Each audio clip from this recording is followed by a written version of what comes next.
Hello hello hello, good evening to all of you. बच्चों, सबसे पहले मैं आपको नए साल की शुभकामनाएं देना चाहूँगा। आप सभी बच्चों को नव वर्ष की ढेर सारी शुभकामनाएं। Wish you a very very happy new year. बच्चों, आपको सबसे पहले मैं आपको बताना चाहूँगा कि नव वर्ष के इस अवसर पर आप निश्चित रूप से अपने आप को एक तरोताज़ा छात्र, तरोताज़ा स्टूडेंट के रूप में पेश करिए। एक जोश, एक जुनून, एक जज्बा, एक उमंग पैदा करिए पढ़ने के लिए, कुछ करने के लिए, कुछ दिखाने के लिए। दुनिया में कुछ करने से ही कुछ होता है। इस दुनिया में जिन लोगों ने ठाना है, जिन लोगों ने अपने आप को माना है कि मैं दुनिया में कुछ भी कर सकता हूँ, वो दुनिया में कुछ भी कर सकते हैं। बच्चों, मैं इतना ही जानता हूँ कि कुछ भी असंभव नहीं है। Everything is possible, nothing is impossible. आप सबसे पहले करने की शुरुआत तो करिए। सबसे पहले अपने आप को झोंकिए। नए साल में सबसे पहले मैं जो अपना वीडियो आपको आज छोड़ रहा हूँ, आज मैं आपको वीडियो दे रहा हूँ, उसका ये पहला रोज़ है।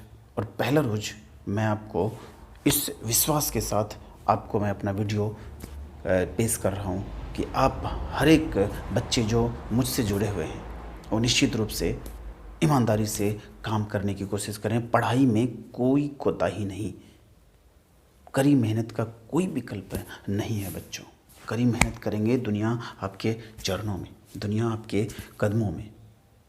तो बच्चों, इस मैसेज के साथ आज मैं दिगंत भाग 2 के करबक कविता को पढ़ाऊंगा कि जिस प्रकार से कवि मोहम्मद जैसी साहब ने अपने जीवन को एक वरदान के रूप में पाया या माना, उसी प्रकार आप भी अपने आप को वरदान के रूप में समझें और माने। कवि मोहम्मद साहब के जो काव्य खंड के जो पहला पाठ है, पहला लेसन है बच्चों, करबक, उसके जो राइटर, उसके जो लेखक कवि हैं वो हैं कवि मोहम्मद जैसी। मोहम्मद साहब एक आँख और एक कान से वंचित थे, बचपन से चेचक होने के कारण से, लेकिन उन्होंने अपने आप को कभी भी किसी दूसरे से कम नहीं आंका, कम नहीं समझा। यह उन्होंने अपने आप को वरदान माना। एक आँख और एक कान नहीं रहते हुए भी इस बात को उन्होंने एक गुण के रूप में लिया और इस कविता के माध्यम से जो उन्होंने समझाया, आपको संदेश देना चाहूँगा। दुनिया में आपके साथ कुछ भी कमी हो, कुछ भी दोष हो, उसे पकड़ कर मत बैठना। वह आपके लिए एक सीख है। मोहम्मद साहब की इस कविता में आप पढ़ेंगे, मैं उम्मीद करता हूँ कविता ख़त्म होने के बाद आपके अंदर जो क्लेश होगा, कुछ भी, हर कोई भी इंसान बच्चों दुनिया में पूर्ण नहीं होते हैं, कुछ न कुछ कमी रह ही जाती है, चाहे जिस चीज़ की भी हो। इसलिए कविता पढ़ें, इस कविता के अर्थ को समझें और अपने आप को कवि की श्रेणी में ला कर देखें कि कोई भी आदमी पूर्ण नहीं है। फिर मैं किस बात के लिए रोऊं, मैं किस बात के लिए चिंता करूं। इस विश्वास के साथ कि आपके मन में जो भी दुविधा होगा अपने आप को लेकर वो खत्म होंगे। आइए हम लोग पढ़ते हैं, इस कविता को समझते हैं और अपने जीवन में अमल करते हैं। तो आइए बच्चों, अब मैं आपको पढ़ा रहा हूँ दिगंत भाग 2 का काव्य खंड, जिसका पहला चैप्टर, पहला पाठ है करबक। करबक के जो कवि हैं वो हैं मलिक मोहम्मद जैसी। मलिक मोहम्मद जैसी का सबसे पहले आप परिचय समझें, इनके बारे में जानिए और इसके बाद इनकी कविता करबक को हम लोग पढ़ेंगे। तो आइए, मलिक मोहम्मद जैसी साहब का जन्म 15 सदी उत्तरार्ध अनुमान लगाया गया है, अनुमान था 1492 में हुआ था, और निधन जो हुआ था बच्चों वो है 1548, ये भी अनुमान ही लगाया गया है। तो जन्म 1492 और मृत्यु 1548, लेकिन दोनों अनुमान है। आइए निवास स्थान जो है ये समझते हैं। जायस कब्र अमेठी उत्तर प्रदेश आपको जो है इनका जन्म स्थल है। उत्तर प्रदेश के कब्र अमेठी यानी जायस नामक गांव में। चलिए पिता का जो नाम है, इनके पिता का नाम है मलिक शेख ममरेज, जिसको हम लोग कहते हैं मलिक राजे अशरफ। उनके दो नाम से जाना जाता था, मलिक शेख ममरेज उर्फ मलिक राजे अशरफ। गुरु जो इनका है बच्चों, इनका गुरु जो थे, इनके गुरु थे सूफ़ी संत शेखी मोहिदी या सॉरी बच्चों इसको कह लीजिए गुरु सूफ़ी संत शेख मोहिदी और सैयद अशरफ जहांगीर। आप इनको जो है याद रखेंगे, लेकिन ये पूछे नहीं जाते हैं ज़्यादातर आपको पूछे जाएंगे इनके कविता के नाम से कि कौन से कविता कौन कविता लिखें, जन्म मृत्यु और क्या कहते हैं कवि, ये सब नहीं के बराबर पूछे जाते हैं बच्चों। हैं उत्तर प्रदेश, लेकिन हाँ जन्म स्थल आप याद रखेंगे उत्तर प्रदेश, कब्र अमेठी, जायस। वृत्ति जो है एक बार देख लीजिए बच्चों। आरंभ में जायस यानी कि जायस नामक गांव में रहते हुए किसानी यानी किसान का काम किया इन्होंने। जायस में रहते हुए किसानी का जो है इन्होंने काम किया। किसान जो थे शुरू में खेती बाड़ी का काम किया इन्होंने। बाद में शेष जीवन जो है फ़कीरी में बिताया इन्होंने। शेष जीवन फ़कीरी में मतलब समझिए बच्चों फ़कीर की तरह, एक दिन दुखिया की तरह अपना जीवन व्यतीत किया, क्योंकि बचपन में ही ये अनाथ हो गए थे, यानी माँ बाप इनके गुजर गए थे।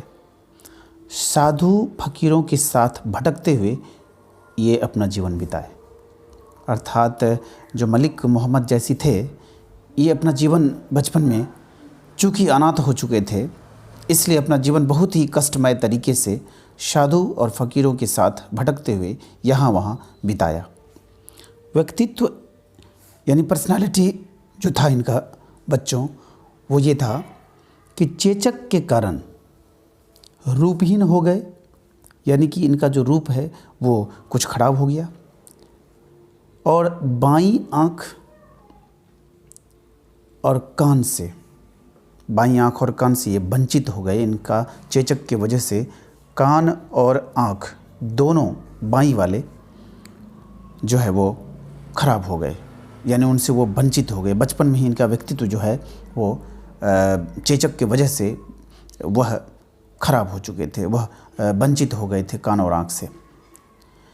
ये बचपन से ही मृदुभाषी के लोग थे, बहुत ही कम बोलते थे, मनस्वी और स्वभावतः संत स्वभाव के थे, माने संत टाइप के लोग थे, एक साधु महात्मा की तरह के लोग थे, और व्यवहारिक बहुत ही विचारवान, व्यवहारिक, जैसे एक संत मुनि हुआ करते हैं, कम बोलना, कम बातें करना, अधिक ओजस्वी होना, बहुत ही गुणवान होना, इस प्रकार की इनकी आदत बचपन से थे। कृतियाँ अर्थात बच्चों इन्होंने जो अपने किताब लिखे, अपनी किताबें लिखी, उसमें सबसे लोकप्रिय पद्मावत, जो आपको पद्मावत से ही यह कविता करबक लिया गया है। पद्मावत याद रखेंगे। अखरावट, आखिरी कलाम, चित्ररेखा, कहरानामा, ये आप 4-5 किताब आप ज़रूर याद रखें। पद्मावत, अखरावट, आखिरी कलाम, चित्रलेखा वगैरह। समझे बच्चों? आप इनको निश्चित रूप से याद कर लेंगे अच्छी तरह से। 3-4 जो किताब का नाम है महत्वपूर्ण, पद्मावत, अखरावट, आखिरी कलाम, चित्रलेखा, कहरानामा, इनको आप निश्चित ही याद रखेंगे। आइए इनके कुछ और भाग को हम लोग देखते हैं बच्चों। आप देख रहे हैं कि यहाँ पर मलिक मोहम्मद जैसी प्रेम की पीर के कवि हैं। प्रेम की पीर, ये इनका उपनाम है बच्चों, प्रेम की पीर। इनका नाम मिला था। इनको प्रेम की पीर के कवि कहे जाते हैं। और भी बच्चों आप इस साइड इनके कुछ चीज़ों को जानें तब आपको समझ में अच्छी तरह से आएगा। यहाँ प्रस्तुत 2 कर्बक अलग अलग संकलित हैं। 2 जो कर्बक के पाठ में कविता में जो है 2 स्टेंजा है बच्चों।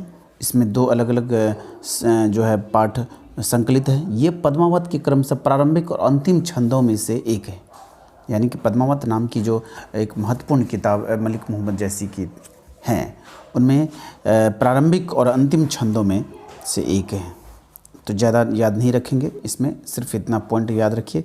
ये कविता पद्मावत से ली गई है, ये भी आपको याद रखना है। ये जो रचना है, ये जो कर्बक है, ये कर्बक आपको कविता ये किताब जो है इनकी मलिक मोहम्मद जैसी की एक बहुत ही प्रसिद्ध किताब पद्मावत से ली गई है। इतनी बात आप बच्चों निश्चित रूप से याद रखेंगे। मलिक मोहम्मद जैसी की जीवनी से संबंधित बातें। अब आइए हम आपको मुख्य कविता कर्बक के पाठ पर लिए चलते हैं और आपको बताते हैं कि किस प्रकार से कवि क्या कहना चाहते हैं अपने कविता के माध्यम से, उसको हम समझाते हैं। तो आइए सबसे पहली पंक्ति बच्चों हम समझेंगे और उसको याद करने का प्रयास करेंगे। आप समझ लेंगे तो याद करने की कोई आवश्यकता नहीं होगी बच्चों। आइए अब हम लोग कर्बक कविता से जो कवि मलिक मोहम्मद जैसी साहब संदेश देना चाहते हैं इस कविता के माध्यम से, उसको जानते हैं। क्या कहना चाहते हैं, क्या वो बताना चाहते हैं कविता के माध्यम से, इसको हम लोग समझते हैं। पहली पंक्ति, पहले स्टेंजा का आप पहली जो पंक्ति है वो देखिए। एक नैन कवि मोहम्मद गुनी, सोई बिमोहा जई कवि सुनी। एक नैन कवि के यानी कि मलिक मोहम्मद जैसी साहब के एक ही नैन थे बच्चों, एक ही नैन उनका काम करता था, एक ही आँख से वो देखते थे, एक ही आँख से वो देख पाते थे। कवि मतलब समझिए यहाँ काव्य, काव्य मोहम्मद गुनी, मोहम्मद जैसी साहब गुनी मतलब गुण लिए यानी गुणवान हो गए। यानी कि प्रस्तुत पंक्ति जो है मलिक मोहम्मद जैसी की, इसमें कवि कहना चाहते हैं कि एक आँख का होने पर भी जो है मोहम्मद ने काव्य गुना है, काव्य लिखा है। एक आँख होने के बाद भी उन्होंने काव्य लिख दिया, काव्य गुण दिया, मतलब वो गुणवान हो गए। वो गुणी का मतलब बच्चों एक तरह से समझे कि गुणवान हो गए, गुणी हो गए। एक ही नैन से उन्होंने काव्य को लिख दिया। सोई बिमोहा, सोई मतलब बच्चों वही बिमोहा मतलब होता है मोहित होना। जई मतलब जो भी जिसने भी कवि यानी काव्य को सुना, अर्थात कि वही बिमोहा जई कवि सुनी मतलब जिसने भी, जई मन जिसने भी उस काव्य उस कविता को सुना वो बिमोहा हो गए, मोहित हो गए। वही सोई मतलब वही मोहित हो गए। अर्थात बच्चों इससे बड़े ही एक शब्द से मैं आपको रूबरू कराता हूँ, वाकिफ़ कराता हूँ। आप सुने और समझें, बड़े ही अच्छी तरह से मैं आपको समझाने का प्रयास करूँगा कि प्रस्तुत पंक्ति में कवि मोहम्मद साहब कहते हैं कि एक आँख का होने पर भी वे काव्य गुण लिए, काव्य लिख लिए, काव्य को उन्होंने रच दिया। और जेई कवि सुन, जो भी उस काव्य को सुना वे मोहित हो गए। यद्यपि कवि एक आँख से जो है काव्य को लिखा और वो सभी लोग उस काव्य पे, उस कविता पे मोहित हो गए। जिसने भी वो काव्य को सुना वो मोहित हो गए। तो पहली पंक्ति जो है बच्चों आप समझ गए होंगे, मुझे उम्मीद है। आइए दूसरी पंक्ति। चांद जैस जग विधि अवतारा। देखिए क्या ज़बरदस्त बात कही कवि ने। चांद जैस मतलब जैसे, चंद्रमा के जैसे, चंद्रमा की भांति, जग मीन्स संसार, विधि मतलब बच्चों ईश्वर या विधाता, अवतारा मीन्स अवतरण दिया या जन्म दिया। तो इस जग में चंद्रमा के जैसे उन्हें जन्म दिया, उन्हें अवतरण दिया, उन्हें लाया। दिन मतलब दिया बच्चों, कलंक मीन्स कलंक, किन्न मतलब किया, उजियारा मीन्स रोशनी। अर्थात जिस प्रकार से चांद को कलंकित कर दिया दाग देकर, देखिएगा, लेकिन फिर भी किन्न मतलब क्या, फिर भी वो उजियारा करता है, संसार को रोशनी देता है। ठीक उसी प्रकार कवि को भी एक आँख दिया, एक नैन दिया, चंद्रमा के भांति उसमें भी दाग दिया। विधाता ने, ईश्वर ने उसे इस संसार में अवतार दिया। अवतार मीन्स जन्म दिया।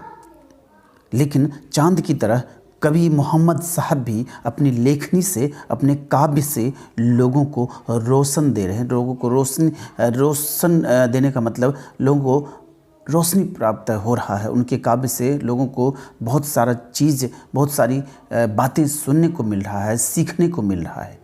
अर्थात रोशन कर रहे हैं इस जग को, अपने काव्य से, अपने कविता से रोशन कर रहे हैं। बच्चों, लोगों को अपनी गाथा से बहुत कुछ सिखा रहे हैं, उस गाथा के माध्यम से, उस कविता, उस काव्य के माध्यम से। कहने का सेंस ये हुआ बच्चों। आइए अब हम लोग आगे देखते हैं। जग सूझा एकई नैनाहा। नैनाहा मतलब जग मीन्स संसार, सूझा मतलब देखना कह लीजिए, यहाँ पे सूझना भी होता है।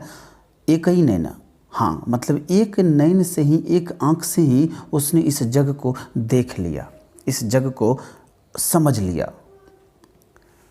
उवा मीन्स बच्चों उदित, शुक्र, मतलब शुक्र, असत नख तन महा मीन्स, अर्थात बच्चों इसको कहेंगे उवा तो समझ गए होंगे। उवा मीन्स उदित होना, उगना। शुक्र मीन्स शुक्र, असत नख तन महा, नक्षत्रों के बीच, महा मीन्स बीच में, मध्य में भी। नक्षत्रों के मध्य में भी रहकर शुक्र जो है वह उदित होता है, चमकता है सबके बीच। जग सूझा एक ही नैन, और इस जग को कवि ने एक ही नैन से देख लिया। अर्थात एक बार फिर से इसको आप अर्थ लगाएं। प्रस्तुत पंक्ति से कवि मोहम्मद जैसी साहब कहते हैं कि एक आँख में ही उसने पूरे संसार को देख लिया, पूरा संसार उनको सूझता है एक ही आँख से। नक्षत्रों के, ठीक है, नक्षत्रों के मध्य में भी, नखमनता महा मतलब होता बच्चों नख तन महा, नक्षत्रों के मध्य में भी रहकर शुक्र उदित होता है।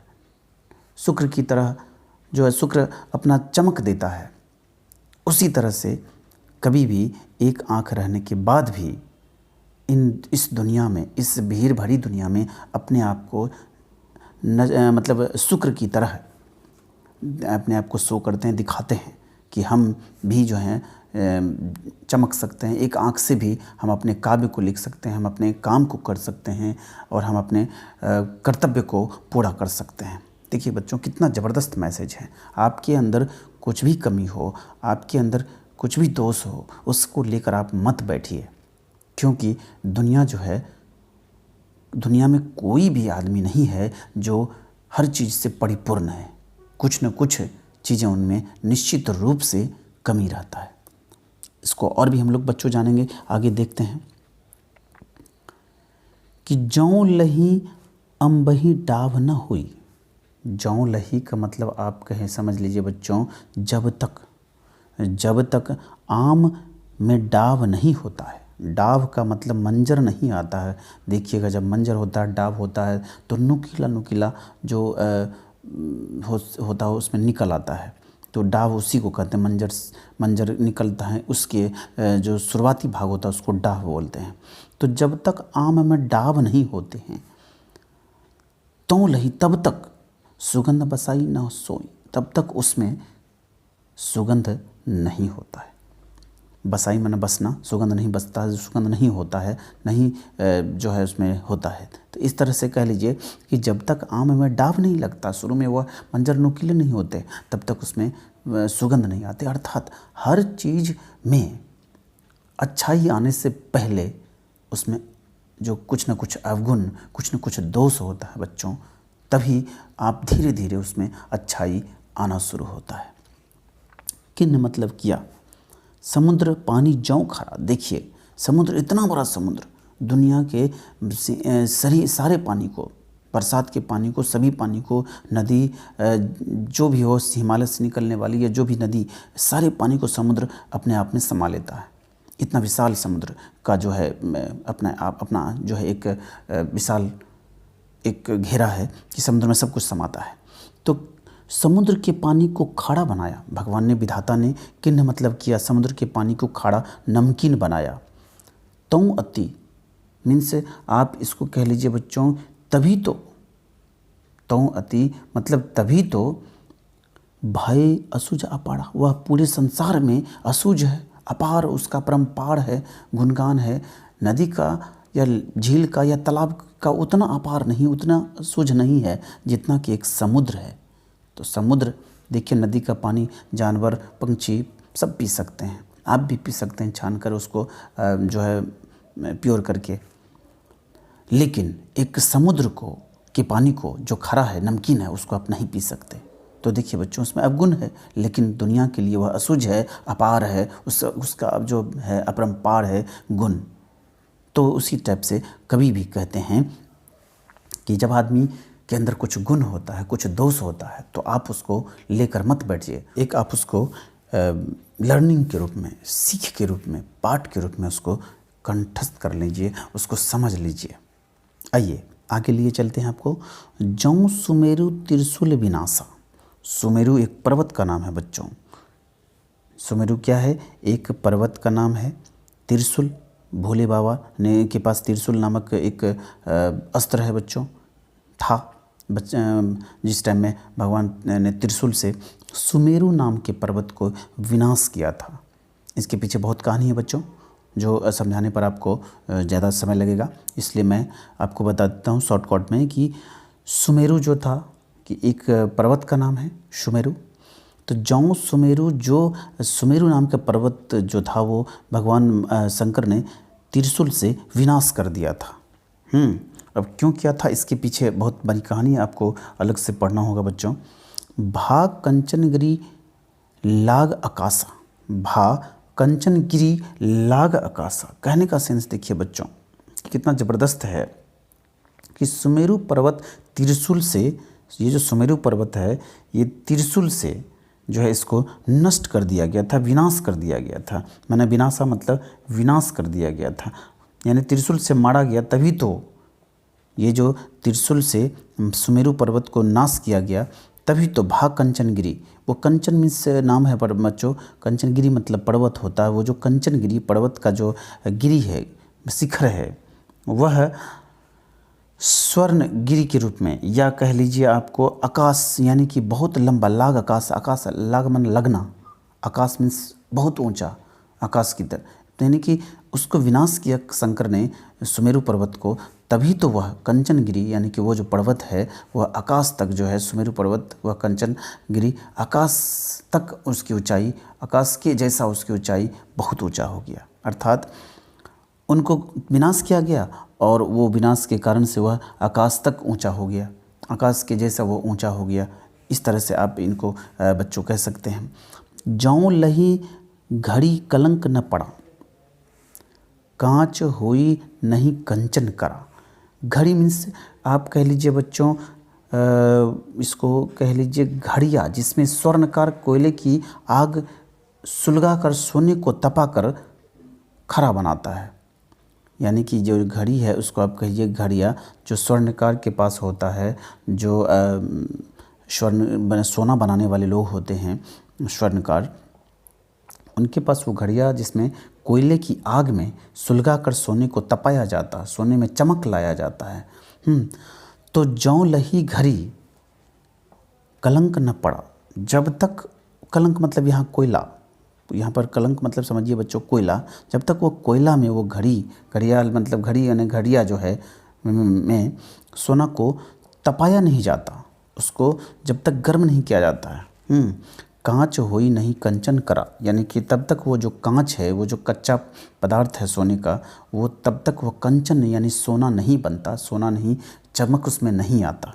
अर्थात बच्चों कह लीजिए कि इसको जब तक जौ लही, जब तक घड़ियाल में, उस घड़ी में यानी घड़िया में मैल नहीं पड़ता, तब तक कच्ची धातु में कंचन की चमक है, यानी सोने की चमक नहीं आती है। उसमें देखिएगा पूरा तपा तपा करके, जौं लही घड़ी कलंक न पड़ा, तपा तपा करके उसमें सोने को, कच्चा धातु को तपाया जाता है, तब जा कर के वो कंचन का रूप लेता है, उसमें से मैल हटता है। यानी घड़ी कहने का इसका एक सेंस मैं आपको बता दूं कि जब तक घड़िया में मैल नहीं पड़ता, उस घड़िया में जिसमें आग सुलगा करके, कोयले की आग को सुलगाया जाता है, मैल नहीं पड़ता। कलंक मतलब यहाँ कोयले सुलगा कर नहीं करता। सोने को यानी कांच यानी कच्चा पदार्थ सोने को जो है वो बिना गर्म किए वह कंचन यानी सोना नहीं बनता, खरा नहीं होता, वो करा नहीं होता।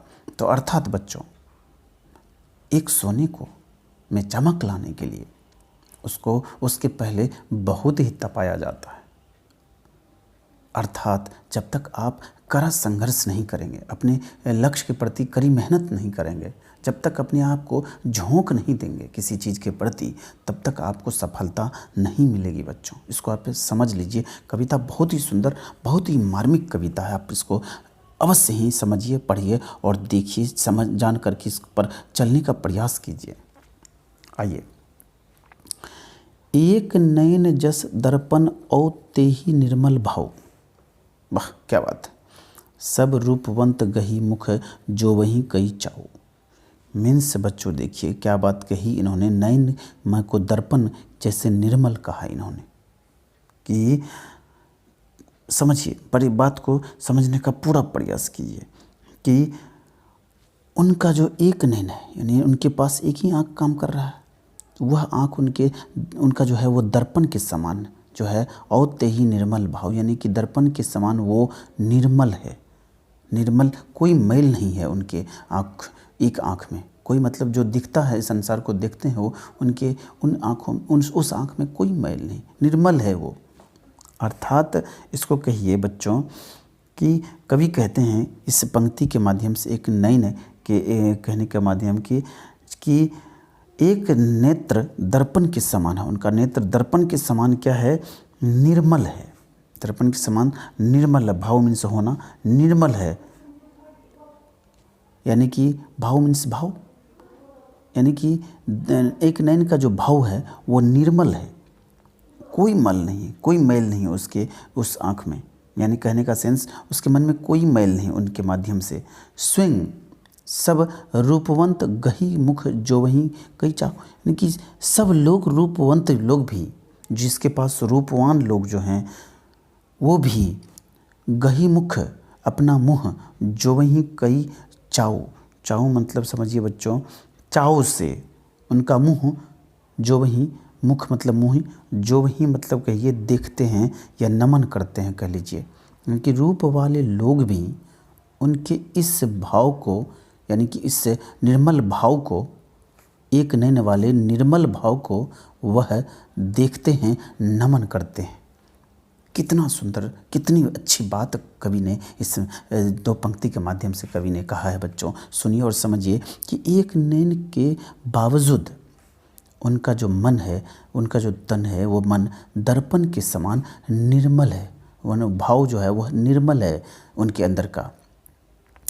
रूपवंत, सब रूपवंत लोग, रूपवान लोग भी गही, सब रूपवान लोग भी उनके मुख को चाव मतलब समझिए चाव से, रूपन उसके चाव से, और गही मुख, जो वहीं गही मतलब पैर, यानी कि पैर को पकड़ कर, यानी कि पैर छू कर उनका मुँह, या उनके जो है मुँह जो होने का, जो वहीं मुख जो ही मतलब मुँह को नमन करते हैं, देखते हैं, पैर छूकर प्रणाम करते हैं उनके इस गुण को।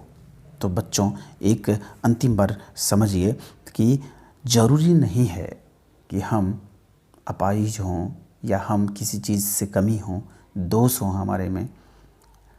ज़रूरी नहीं है कि हम बहुत स्मार्ट हैं, बहुत सुंदर है दिखने में तो हम बहुत अच्छे काम करेंगे। नहीं, सबसे बड़ा आपका चरित्र है, सबसे बड़ा आपके कर्म है। आप कर्म करते रहिए, फल की चिंता मत कीजिए, देखिए आगे क्या क्या होता है। निश्चित रूप से आपके जीवन में अच्छा और बढ़िया ही होगा। आइए दूसरे स्टंजा में हम लोग चलते हैं। मोहम्मद यही कवि जोड़ी सुनावा, यानी कि कवि मोहम्मद साहब कवि मोहम्मद साहब जो हैं यही कवि यानी यही काव्य, यह जो काव्य जोड़ी सुनावा जो रच कर उन्होंने सुनाया, यह जो काव्य सुनाया पद्मावत में उन्होंने जो रच कर सुनाया, रचा उन्होंने ये काव्य, सुना जो प्रेम पीर गा पावा। जो लोग भी सुने, जिन्होंने भी सुना, प्रेम मीन्स प्रेम है ना, उसे प्रेम पीर गा पावा यानी कि प्रेम की पीरा, प्रेम पीर मतलब प्रेम की पीरा, गा पावा मीन्स अनुभव हुआ, पाया, कि जिन्होंने भी कवि के इस काव्य को, इस कविता को सुना, उनको प्रेम की पीड़ा का अनुभव हुआ। आइए बच्चों दूसरे पंक्ति में हम फिर देखते हैं कि जोरी लाई रकत के लई, जोरी लाई रकत के कई लई, इसको कई लेई पढ़िए। लेई मतलब बच्चों गोंद होता है, लेई मतलब क्या होता है, गोंद। और रकत, रकत मीन्स रक्त, खून। तो जोड़ी कहने का मतलब ये कहिए कि इस प्रेम कथा जोड़ी लाई रकत के लई, यानी इस प्रेम कथा को कवि ने रक्त की लेई लगा कर के जोड़ा है। जोड़ी मतलब जोड़ा है इस प्रेम कथा, यानी कि अपने बारे में जो उन्होंने बताया, इसको प्रेम कथा के रूप दिया है। मैं अपने आपका इस संसार से जोड़ करके कवि ने समझाया है कि जोड़ी मतलब जोड़ा, लाई रकत, रकत की, रकत मतलब खून के गोंद से उन्होंने जोड़ा है। इस प्रेम कथा को कवि ने रक्त की लेई से, रक्त के गोंद से लगा करके जोड़ा है। गाढ़ी प्रीति नयन जल भेई, गाढ़ी प्रीति का मतलब बच्चों कह लीजिए कि इसकी गाढ़ी प्रीति से, गाढ़ी मतलब बहुत ही गहरी प्रीति से आंसुओं को भिंगाया है। जल भेई मतलब नयन मतलब आँख के आंसुओं को भिंगाया है, यानी उस प्रीति से, अपने काव्य की से प्रीति से, प्रेम से नयन जल भेई, नयन भी यानी आँख भी जो है वो भिंगाया इस गाढ़ी प्रीति से, यानी इस प्रेम से, जल यानी प्रीति से आंसुओं को भिंगाया है, नयन को भिंगाया है, यानी कि जल भई, नयन जल भई, आँख को उस जल से भिंगाया। अर्थात एक बार फिर समझिए कि इस गाढ़ी प्रीति के कारण से, गाढ़ी प्रेम के कारण से, प्रीति के कारण से उनके नयन जो है, उनकी आँख जो है वो जल भी मतलब आंसू से भींग गया। आइए, ओ मन जानी कवित अस किन्हा, ओ मन जानित मतलब कवि समझिए, और मन में यह समझकर ऐसा कविता जो है उन्होंने रचा है। किन्ह मतलब किया है, और ओ मन और यानी कि और मन में, मन जानी, मन में यह समझकर कवित मतलब समझिए काव्य को यानी कविता को रचा है, कविता लिखा है।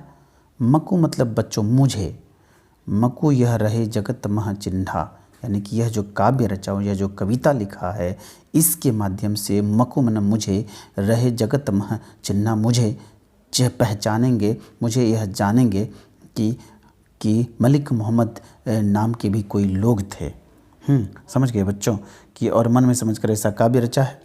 और इस पंक्ति मकु मन मुझे यानी कि यह लोग मको मुझे इस काव्य के माध्यम से मह चिन्हा मतलब चिन्ह जाना यानी पहचान जाना, पहचानेंगे।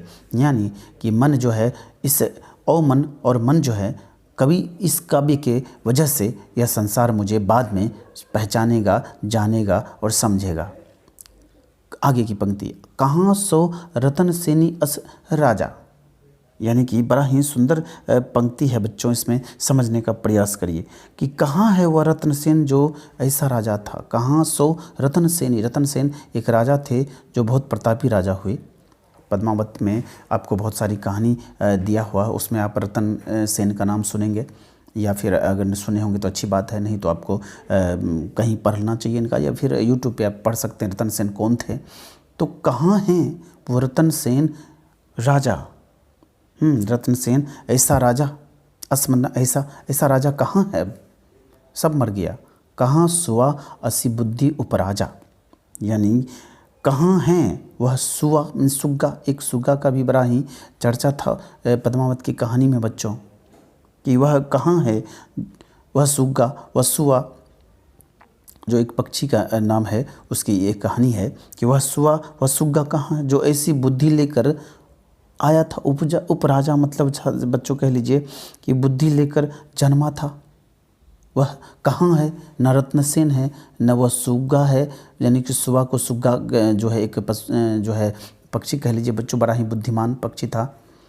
कहाँ? अलाउद्दीन सुल्तानों, और वह अलाउद्दीन नाम का जो सुल्तान था, बहुत प्रतापी सुल्तान, वो भी कहाँ है?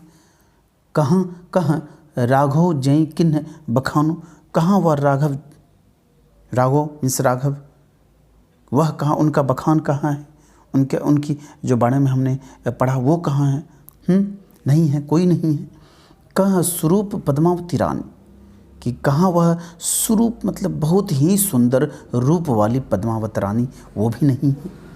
कोई न रहा जग रही कहानी, इस संसार में कोई नहीं रहता है, सब आता है और चला जाता है, सब जन्म लेते हैं और मर जाते हैं। न राजा रतन सेन है, न सुग्गा है, न ही अलाउद्दीन सुल्तान है, न ही रूपवती पद्मावती रानी है, कोई नहीं है बच्चों, सब मर चुका है। कभी कहते हैं सब कोई न रहा जग रही कहानी, किसी की कहानी यहाँ पर नहीं रहती है।